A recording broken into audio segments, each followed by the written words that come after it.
Okay, so I initially started my secondary sheave disassembly tutorial by showing you how to take apart the sheave that came out of my X4. Well, there were some problems, which I'll do in an addendum video. Essentially, I had to get another sheave.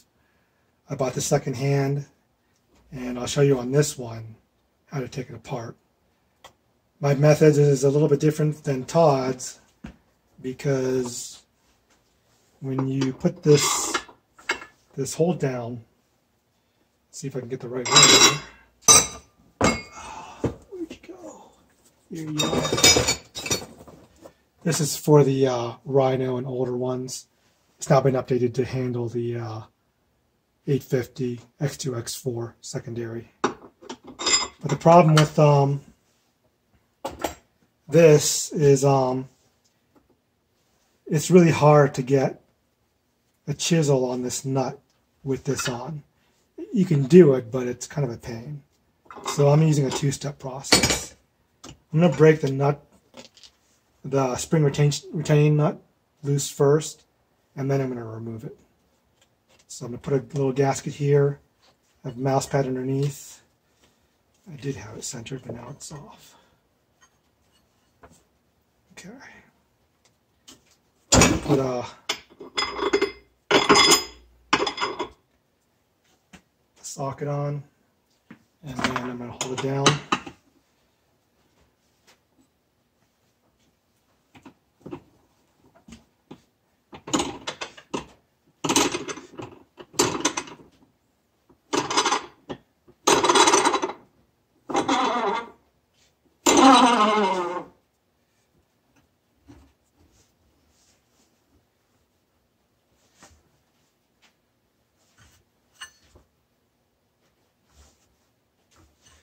Hopefully that'll be enough. And then I'm going to loosen this nut. Hopefully it'll be tight enough to hold it.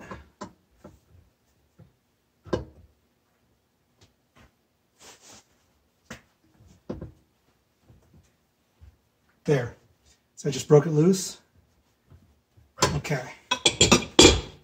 You don't want to untighten it all the way because this will fly off. And so now I'm going to take this off.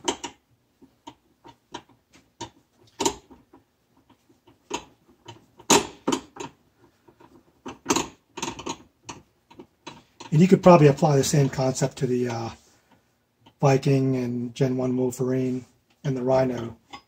You don't want to use a chisel. So now I'm going to put this on.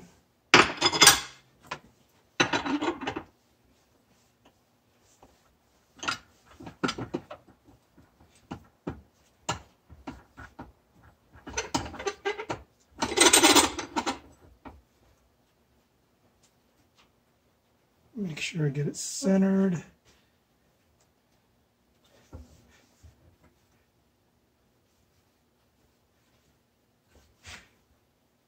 And you can actually, if you turn this, you'll see the nut turns with it. So it won't turn freehand.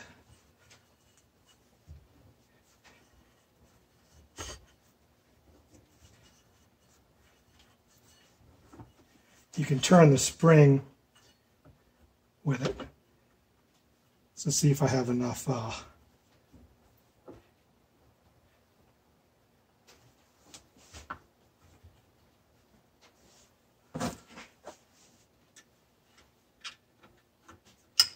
Nope.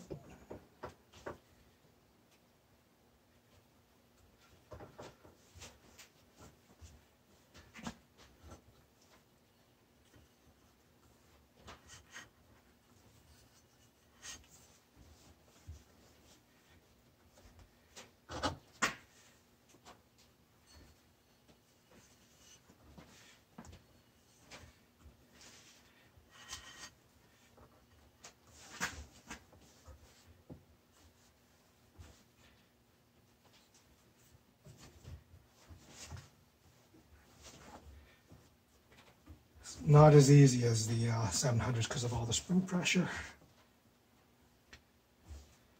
There. So I got it nut just enough to where I can get it by freehand now. So no chisel involved. Not saying that's the wrong way to do it, but for me, I just hate having to use a chisel on it. But that's loose, and now this will come off.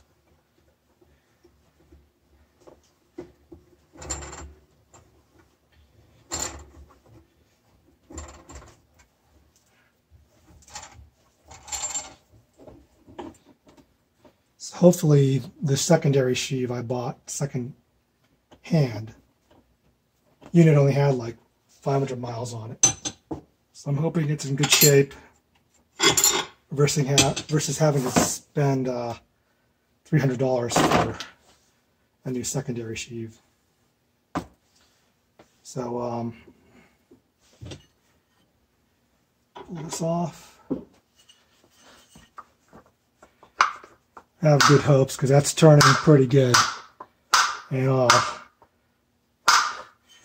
that's that for taking apart your secondary sheave, and I'll have a follow-up video on the differences between my OEM or my original at 9,000 miles versus what a new one looks like.